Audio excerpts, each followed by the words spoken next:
देखिए total molecular weight जो होता है वो 150 किलो डाल्टन होता है। Total molecular weight of the disulphide, sorry, of the antibody, वो क्या है? 150 किलो डाल्टन। ओके, अब ये जो 150 किलो डाल्टन जो है, इसमें क्या है? इसमें दो हैवी चेन है, देखिए आपको दिखाई दे रही है, दो हैवी चेन और ये दो लाइट चेन।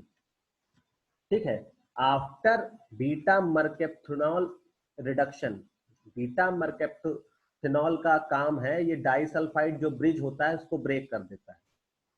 ठीक है, तो ये दो हैवी चेन और दो लाइट चेन मिलेंगे, यानी कि इस आफ्टर बीटा मर्केप्थेनॉल रिएक्शन आपको दो बैंड मिलेंगे, एक हैवी चेन का और एक लाइट चेन का। ठीक है, हमने बताया था जो हैवी चेन होती है ये 50 किलो डाल्टन की होती है और जो लाइट चेन होती है ये 25 किलो डाल्टन की। 50 किलो डाल्टन की हैवी चेन और 25 किलो डाल्टन की लाइट चेन। तो दो हैवी चेन है, यानी कि ये टोटल हो गई 100, और दो लाइट चेन है, यानी कि ये टोटल हो गई 50। तो टोटल जो मॉलिक्यूलर वेट हो गया वो कितना हुआ? 150 किलो डाल्टन।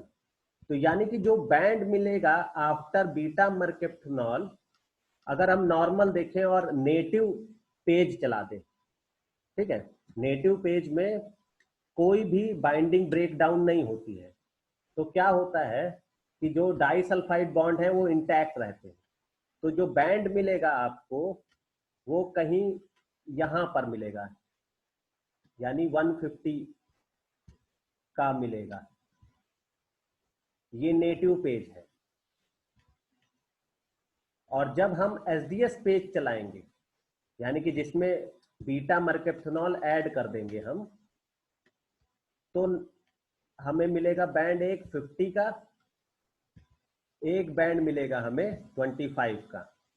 50 का बैंड क्या है? 50 का बैंड हैवी वाला बैंड है और 25 का बैंड है लाइट वाला बैंड है। तो ये दोनों कंडीशन है जब नॉर्मल आईजी को हमने पेज और एसडीएस में लोड किया। ठीक है, अब हमने पैपेन डाइजेशन करवाया। देखिए पैपेन डाइजेशन कहाँ होता है? ये जो पोर्शन है ये हिंज रीजन कहलाता है इसका। ठीक है, जो कि डाइसल्फाइड ब्रिज जहां पर होता है। तो जो डाइसल्फाइड ब्रिज है, इसके ऊपर से अगर कट होता है तो वो पैपेन डाइजेशन है। पैपेन डाइजेशन डाइसल्फाइड ब्रिज के ऊपर से कट करता है। और जो पेप्सिन डाइजेशन होता है ये डाइसल्फाइड ब्रिज के नीचे से कट करता है। ये डाइजेशन यहां पर होगा, पेप्सिन डाइजेशन। ओके, तो इसलिए पैपेन डाइजेशन से अलग अलग फैब फ्रेगमेंट मिलते हैं, क्योंकि ये ऊपर से हो रहा है तो ये यहीं से कट हो गया, ये यहां से कट हो गया। तो दो फैब रीजन मिले जो कि 50 किलो डाल्टन के थे। तो पैपेन डाइजेशन यहां लिख लेते हैं, पैपेन। तो पैपेन डाइजेशन से हमें 50 किलो डाल्टन का फैब रीजन मिलता है। ठीक है, और यहां पर हैवी चेन और दो हैवी चेन है। ठीक है, तो जो एफसी रीजन है उसका 45 किलो डाल्टन का हमें एक रीजन मिलता है। तो एक बैंड हमें इस केस में 50 का मिलेगा और एक बैंड यहां पर मिलेगा हमें 45 का। अब हम पैपेन डाइजेशन का देखते हैं। तो पैपेन डाइजेशन जो कि बिलो डाइसल्फाइड ब्रिज के हो रहा है, तो यहां पर फैब की जगह क्या होता है? FAB का होल ट्वाइस, यानी कि दो एंटीजन डिटरमाइनिंग रीजन जो है वो इंटैक्ट मिलते हैं। यहाँ पे दो एंटीजन डिटरमाइनिंग रीजन अलग अलग है, यानी कि फैब पोर्शन अलग है, यहाँ पर इंटैक्ट होते हैं, ठीक है। और नो एफसी रीजन, क्योंकि जो एफसी प्रोड्यूस होता है उसका फर्दर डाइजेशन हो जाता है, जिससे कि वो छोटे छोटे पार्ट में ब्रेक डाउन हो जाता है और वो फिर डाइजेस्ट हो जाता है। तो हमें एक ही बैंड मिलेगा 50 किलो डाल्टन का। 50 क्या कह सकते हैं उसको, अब तो ये मान लीजिए कि जैसे यहाँ पर ये 50 का था, ये 50 का था, यानी कि 100 का मिलेगा। यहाँ पर हमें क्या मिलेगा, यहाँ पर हमें एक इंटैक्ट बैंड मिलेगा। ये 150 का था, तो यहाँ पर एक मार्कर होगा मान लीजिए 100 का, तो 100 के मार्कर पे यहाँ पे एक बैंड मिलेगा। सॉरी, ये तो उसका है पैप। अब हम पैप्सिन का अगर देखें तो दिस इज द पैप्सिन, और ये पैप्सिन जो है इसका हमें 100 के पास यहाँ पर मिलेगा। सर पेप्सिन डाइजेशन में वो 100 kD का होता है। हाँ, जो 100 का होगा, डाइजेशन, क्योंकि अब ये तो इंटैक्ट हो गया ना। 50 के दो फैब थे, ये अलग अलग थे, ठीक है, तो इनके अलग अलग बैंड मिलेंगे 50-50 के, और ये इंटैक्ट है तो एक साथ पूरा पूरा लोड होगा, तो 100 का मिलेगा, है ना। क्लियर हुआ कि नहीं क्लियर हुआ? मतलब ये है कि ये एसडीएस पेज पे इसके डाइसल्फाइड बॉन्ड ब्रेक हो गए, ओके। यहाँ लेकिन एसडीएस पेज नहीं चला रहे हैं, यहाँ हम नेटिव पेज चला रहे हैं, ये भी नेटिव पेज है, तो इसमें डाइसल्फाइड बॉन्ड ब्रेक नहीं हो रहे हैं। ये पैपेन डाइजेशन का ही रिजल्ट है सिर्फ, और कुछ नहीं। तो पैपेन डाइजेशन में हमें फैब रीजन मिल रहा है और एफसी रीजन मिल रहा है, दो ही रीजन तो मिल रहा है, ठीक है। तो जो फैब रीजन है वो तो 50 किलो डाल्टन का है, बस बैंड उसका डबल होगा, मतलब उसका बैंड मोटा होगा, क्योंकि 50-50 के दो बैंड है, ठीक है। और एफसी का जो है सिंगल बैंड है, वो भी 45 किलो डाल्टन। लेकिन यहाँ पर पैपेन का जो है वो 100 का इंटैक्ट बैंड है, क्योंकि एक फैब ये जुड़ा हुआ है, एक फैब ये जुड़ा हुआ है, तो दोनों इंटैक्ट हो गए, तो ये 100 किलो डाल्टन का होगा। तो यही डिफरेंस है, हम बैंड से ही समझ पाएंगे कि पैपेन पैप्सिन से कैसे अलग है। और नॉर्मल में जो आईजी है वो नॉर्मल कंडीशन में 150 का है, जब एसडीएस यानी मर्केप्टोनॉल यूज कर देंगे तब सारी चेन अलग अलग हो जाएंगी, यानी हैवी चेन का अलग बैंड मिलेगा और लाइट चेन का अलग बैंड मिलेगा। हैवी चेन का 50 किलो डाल्टन का बैंड है और लाइट चेन का 25 किलो डाल्टन का है, ओके। तो ये चीजें आपको क्लियर होनी चाहिए। सर पैपेन में तो 3 बैंड मिलेंगे ना? बताइए। सर पैपेन में 3 बैंड मिलेंगे? पैपेन में 3 नहीं, 2 ही मिलेंगे भाई। 3 कैसे मिलेंगे, जब आप देख रहे हो कि जो हैवी चेन और लाइट चेन है ये 50 किलो डाल्टन की है, ये इंटैक्ट है जो फैब रीजन है, तो फैब रीजन 50 का यहाँ आ रहा है, तो ये 50 पे ही तो दूसरा भी फैब आएगा ना, ये उड़ के कहीं और 50 के पास नहीं जाएगा। आखिर मार्कर 50 का तो एक ही जगह है ना, तो वो 50 का एक ही बैंड आएगा। ये 50 का है, ये 50 का है, तो ये जाएगा तो 50 के पास ही ना। उसी तरीके से 45 एक है तो 45 का एक है। बस बैंड का जो पोर्शन होगा वो हो सकता है मोटा या पतला। मोटा पतला से समझने का मतलब ये है कि मोटा है यानी कि वहां पर जो रीजन है वो 1 से 2 हो सकते हैं, यानी कि फैब रीजन 2 है इसलिए मोटा बैंड है। अगर फैब 1 होता तो पतला होता, जैसे एफसी 1 है तो पतला है बैंड। जब आप प्रॉपरली सही से इसको ड्रॉ करेंगे तो आप इसको ड्रॉ करेंगे कि ये थोड़ा सा मोटा होगा और ये पतला होगा। यहाँ पर ये मोटा होगा, ये मोटा होगा, क्यों? क्योंकि 2 हैवी चेन अलग से दिख रही है और 2 लाइट चेन अलग से, इसलिए 2-2 चेन है, यहाँ पर 2-2 चेन है, ठीक है। तो 50 का तो 50 के पास ही जाएगा, 100 का 100 के पास ही जाएगा और 45 का 45। तो मार्कर यहाँ पहले से हम लोग यूज कर लेते हैं और उसी मार्कर के अकॉर्डिंग जो है वो बैंड आते हैं कि 50 का है तो 50 के मार्कर पे शो होगा, 40 का है तो 40 के मार्कर पे शो होगा।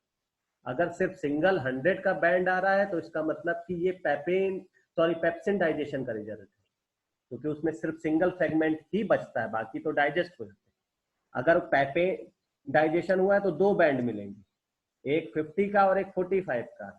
अगर बीटा मर्केप्सोनॉल यूज हुआ है तो दो बैंड मिलेंगे, एक 50 का हैवी और एक 25 का लाइट चेन का।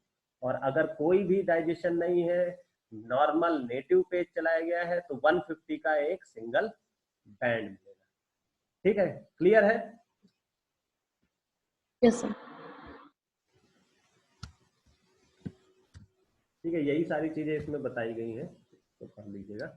Now the affinity, what is the affinity? तो affinity is the tightness of binding with the antigen. ठीक है, एंटीबॉडी मॉलिक्यूल या बी सेल रिसेप्टर कितना टाइटली जो है, या सॉल्युबल एंटीबॉडी कितना टाइटली या कितना फर्मली जो है वो बाइंड कर रही है किसी एंटीजन से, वो उसकी एफिनिटी कहलाती है। और affinity is necessary to remove the antigen.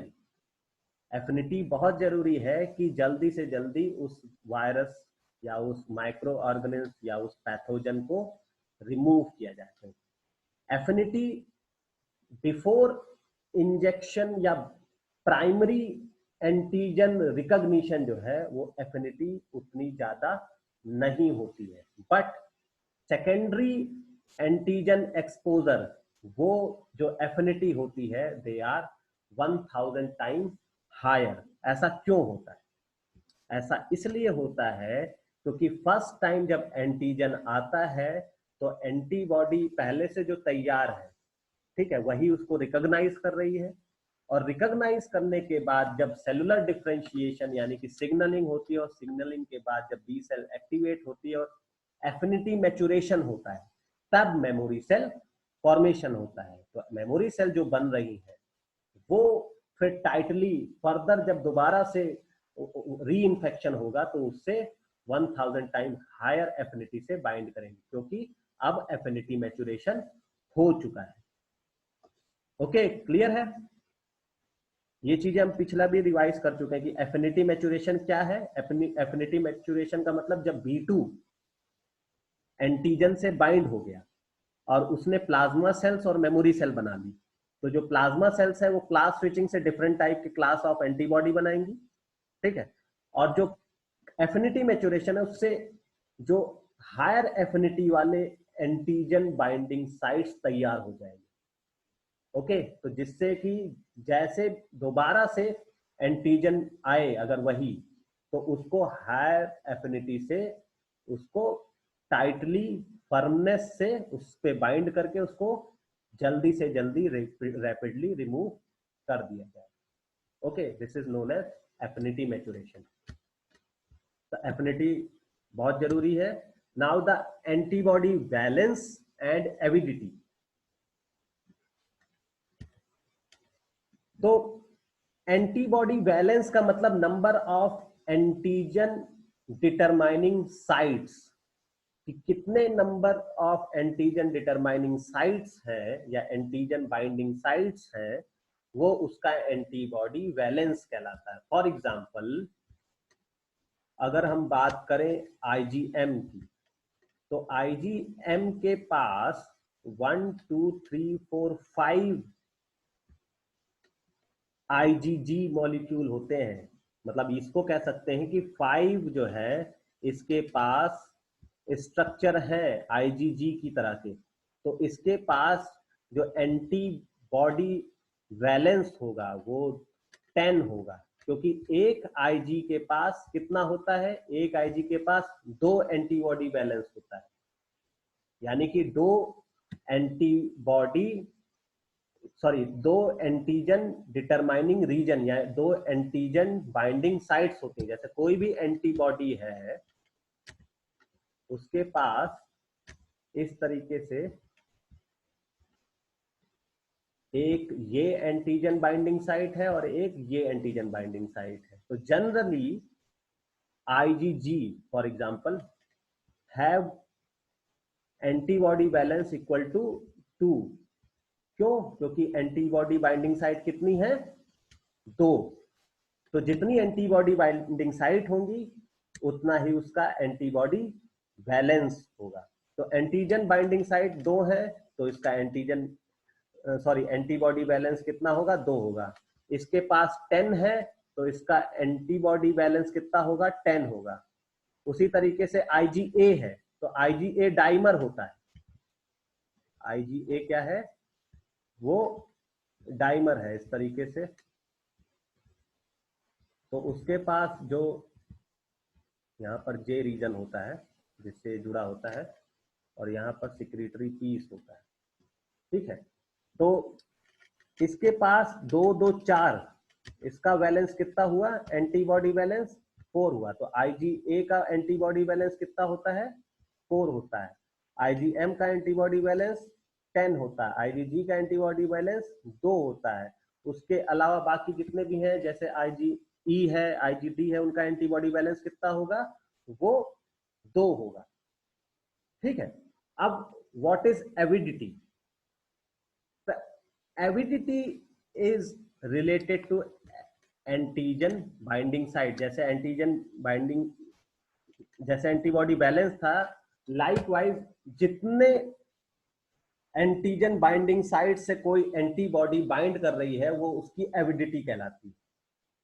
यानी कि higher the antigen binding site higher the avidity, या आप कह सकते हो कि avidity is directly proportional to the antigen binding sites, कि जितने भी number of antigen binding site जितने ज्यादा होंगे उतनी हायर एविडिटी होती जाएगी। जैसे जैसे एंटीजन बाइंडिंग साइट्स बढ़ेंगी वैसे वैसे एविडिटी बढ़ेगी, क्योंकि एविडिटी का मतलब कि वो कितनी बाइंडिंग साइट से जुड़ रहा है किसी एंटीजन से। फॉर एग्जांपल आप नीचे देख लीजिए, जैसे ये वायरस है तो IgM जो है वो 1 2 3 4 5 6 एंटीजन बाइंडिंग साइट से जुड़ा है। 1, this is 2, this is 3, this is 4, this is 5 and this is 6। तो 6 एंटीजन बाइंडिंग साइट से वो जुड़ रहा है इस वायरस से। तो इसकी एविडिटी कितनी है, इट इज 1000 हो गया ना, ठीक है। तो ये इसकी हायर एविडिटी है। तो उसी तरीके से IgG ओनली 2 पर्टिकुलर साइट से एंटीजन बाइंडिंग साइट से ही जुड़ा हुआ है, तो इसकी एविडिटी ओनली 100 है। तो जो जितना एंटीजन बाइंडिंग साइट से जुड़ेगा उसका उतना एविडिटी होगी। क्लियर है? एंटीजन वैलेंस क्या है, सॉरी एंटीबॉडी वैलेंस क्या है और एविडिटी क्या है? क्लियर हो गया सबको? सर एविडिटी एक बार बता देते हैं। ठीक है, एक बार फिर से समझ लीजिए। देखिए, एविडिटी इज द साइट कि how many sites, antigen binding sites, they will attach with the pathogen या एंटीजन, कितनी एंटीजन बाइंडिंग साइट से वो पैथोजन या एंटीजन से जुड़ रहा है, वो उसकी एविडिटी कहलाती है। For example, this structure, this show 6 antigen binding region involved in the antigen binding. So avidity is far greater than other. For example, IgG bind with 2 antigen binding region, therefore they have less avidity. तो ये कह सकते हैं higher the avidity या higher the antigen binding site, higher the antigen binding site, higher the avidity. Okay, या फिर कह सकते हैं avidity is directly proportional to the antigen binding site, कि जो जितना एंटीजन बाइंडिंग साइट से, जितनी ज्यादा एंटीजन बाइंडिंग साइट से जुड़ेगा वो उतना ही ज्यादा एविडिटी रखेगा। तो एविडिटी मींस कि attachment with antigen binding site. Okay, higher the antigen binding site higher the avidity. Okay, affinity और एविडिटी में भी डिफरेंस है। एफिनिटी मींस टाइटनेस, अब वो टाइटनेस सिंगल से भी हो सकती है और डबल से भी हो सकती है, मतलब एक एंटीजन बाइंडिंग साइट से भी हो सकती है, दो एंटीजन बाइंडिंग साइट से भी हो सकती है, लेकिन जितना हाई एविडिटी होगी उतना हाई एफिनिटी भी होगी। कैसे? फॉर एग्जाम्पल, अगर इसके पास दो एंटीजन बाइंडिंग साइट है तो हो सकता है कि एक एंटीजन बाइंडिंग साइट से वो जुड़ा हो, लेकिन कुछ पर्टिकुलर रीजन से वो ब्रेक हो जाए, लेकिन दूसरा तो उसको जोड़े है, तो वो वापस से फिर से उसको लिंक कर देगा। तो जितना ज्यादा एविडिटी होगी उतना ज्यादा उसमें एफिनिटी के चांसेस होंगे, और जितना ज्यादा जो है एविडिटी होगी उतना ज्यादा रिएक्शन के चांसेस होंगे कि उतना जल्दी जो है उसको एलिमिनेट किया जाए, उस एंटीजन को एलिमिनेट किया जाए या उसके अगेंस्ट रिएक्शन प्रोड्यूस की जाए।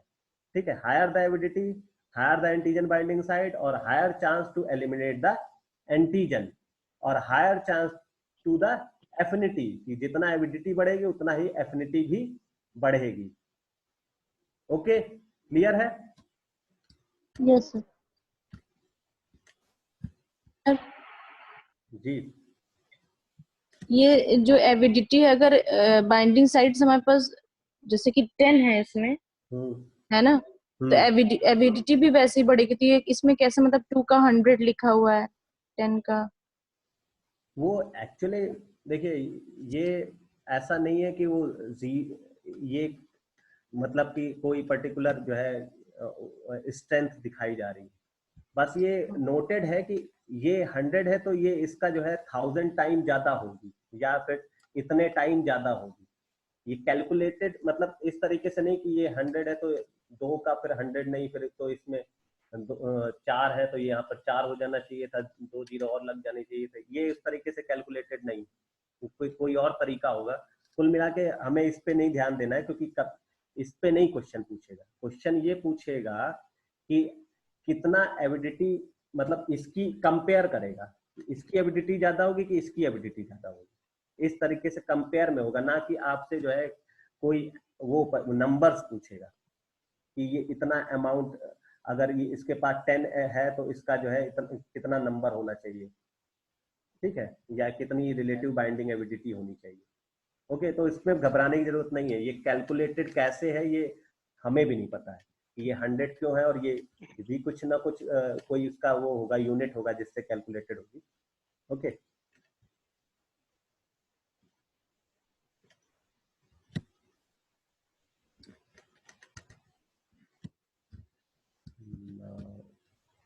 ओके, तो ये तो एफिनिटी हो गई, एविडिटी होगी। Now the classes of immunoglobulin. तो जितने भी हैवी चेन है, ठीक है, उतने क्लासेस होंगे। For example, gamma heavy chain produce IgG, alpha heavy chain produce IgA, mu produce IgM, epsilon produce IgE, और डेल्टा प्रोड्यूस आईजीडी। ये तो खैर क्लियर है सबको। कुछ सब क्लासेस भी होती हैं, जैसे कि जी have, G1, G2, G3 and G4, further divided into 4 सब क्लासेस। उसके अलावा IgA have IgA1 and IgA2। Now the next is IgG।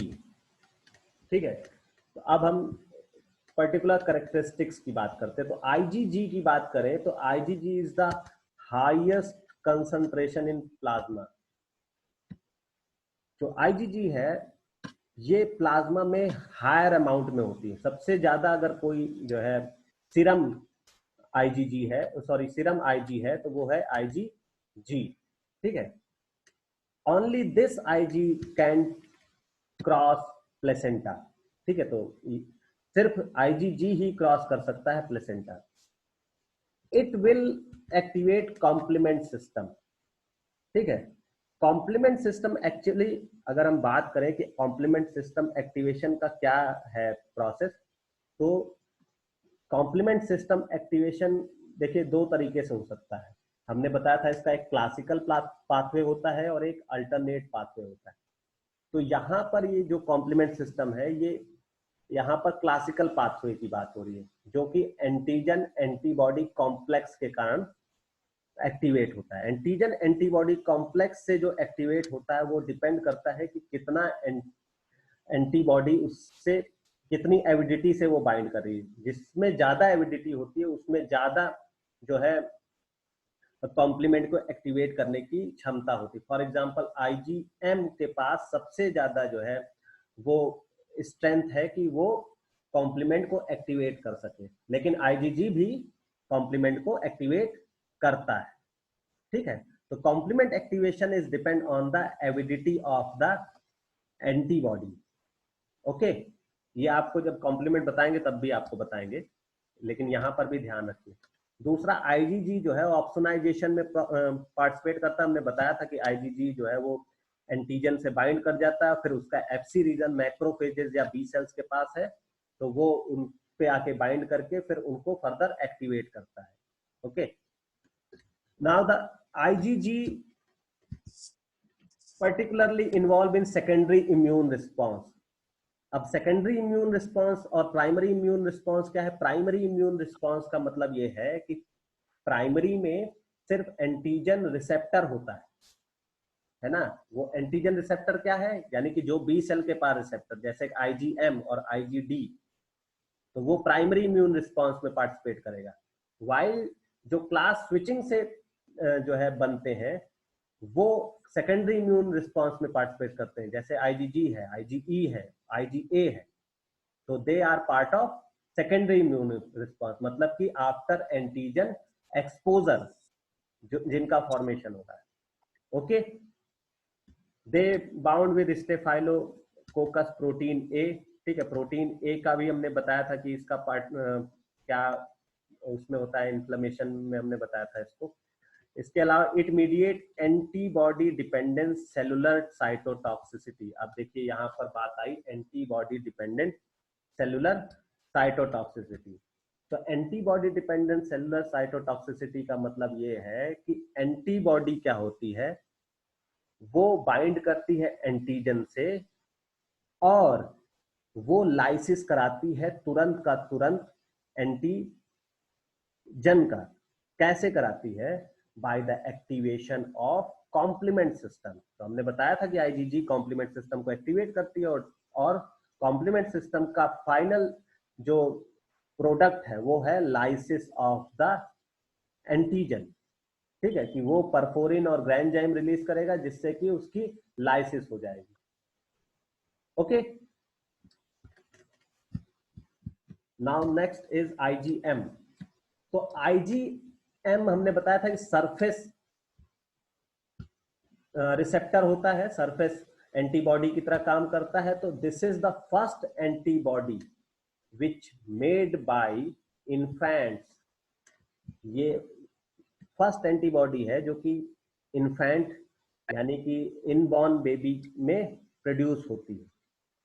ठीक है, ये सीरम में पेंटामेरिक फॉर्म में होती है, लेकिन सरफेस में ये कैसी होती है?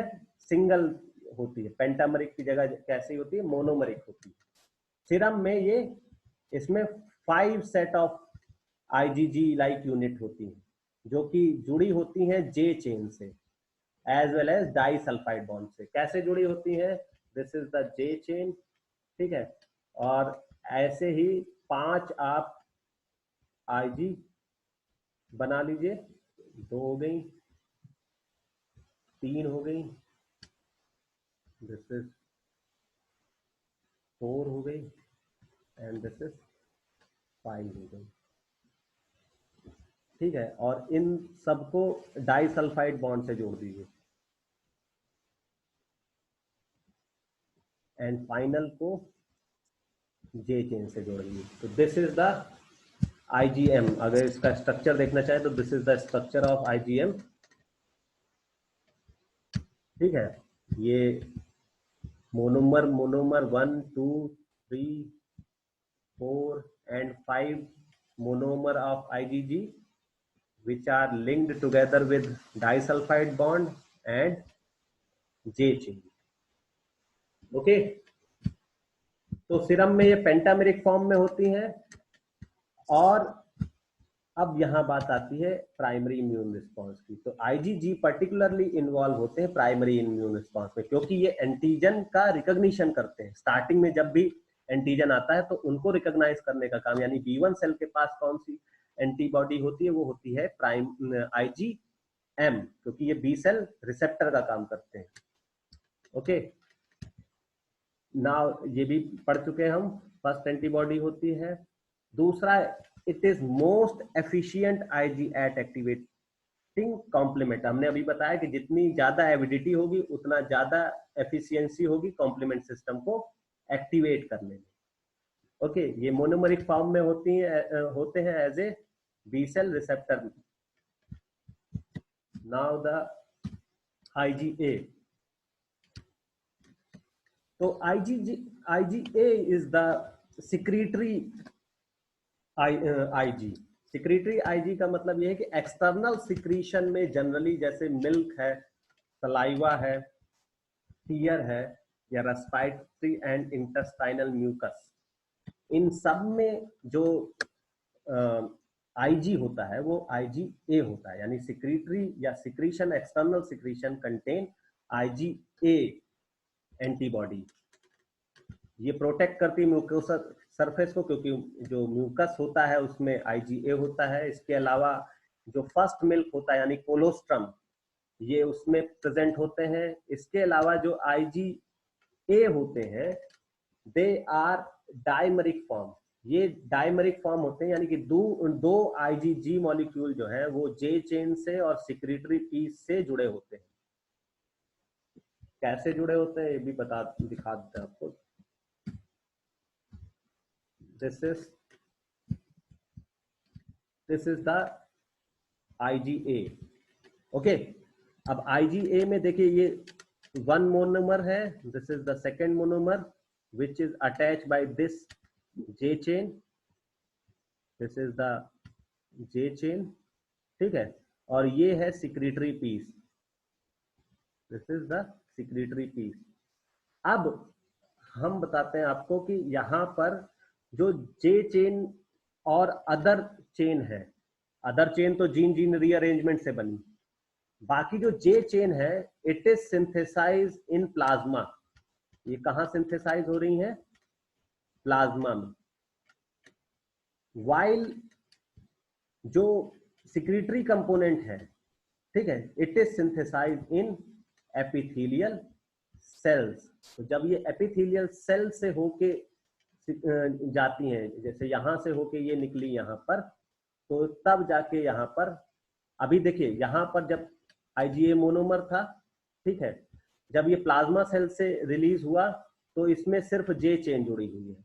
अब जब ये एपिथेलियल सेल से रिलीज हुआ तब जाके इसमें सिक्रीटरी कंपोनेंट अटैच हुआ। तो secretory component is because of this epithelial cell. तो सिक्रीटरी कंपोनेंट सिंथेसाइज कौन कर रहा है? सिक्रीटरी कंपोनेंट सिंथेसाइज कर रहा है epithelial cells, while the J chain synthesized by plasma cells। Okay, clear है? कोई कंफ्यूजन? ये चीज पता होनी चाहिए, इसलिए आपको डिफरेंशिएट करके बता दिया गया है कि जो J चेन है it is synthesize in plasma cells, और जो सिक्रीटरी कंपोनेंट है it is synthesize in epithelial cell. अब जो IgA होते हैं दो टाइप के हैं, IgA1 एंड IgA2, ये भी बताया था पहले ही। अब बात करते हैं IgE की।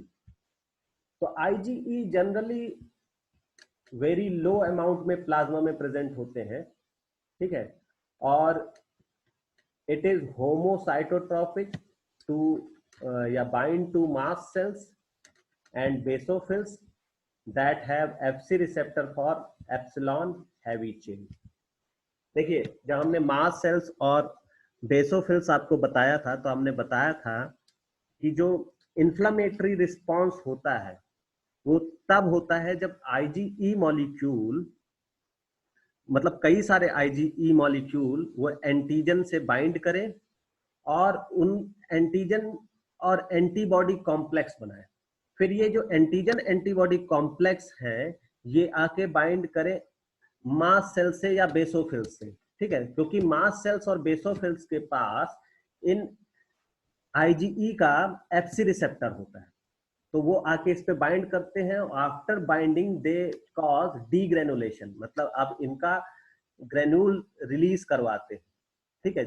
डीग्रेनुलेशन से क्या होता है, जो है हिस्टामाइन रिलीज होता है, नाइट्रिक एसिड रिलीज होता है, और कई सारे साइटोकाइंस रिलीज होते हैं, जिससे कि इंफ्लेमेटरी रिस्पांस क्रिएट होता है। तो वही बताया जा रहा है कि जो IgE है जनरली वो एलर्जन से रिएक्ट करते हैं। कोई भी एलर्जन एंटीजन है वो बाइंड करता है IgE से, IgE का एफसी रिसेप्टर मास्ट सेल्स के पास है, वो इससे बाइंड करता है। मास्ट सेल्स में जब क्रॉस लिंकिंग होती है तो फिर डीग्रेनुलेशन होता है, मतलब ग्रेन्यूल कंटेंट वो रिलीज होते हैं, और फिर वो टाइप 1 हाइपर सेंसिटिविटी यानी कि एलर्जिक रिएक्शन क्रिएट करते हैं।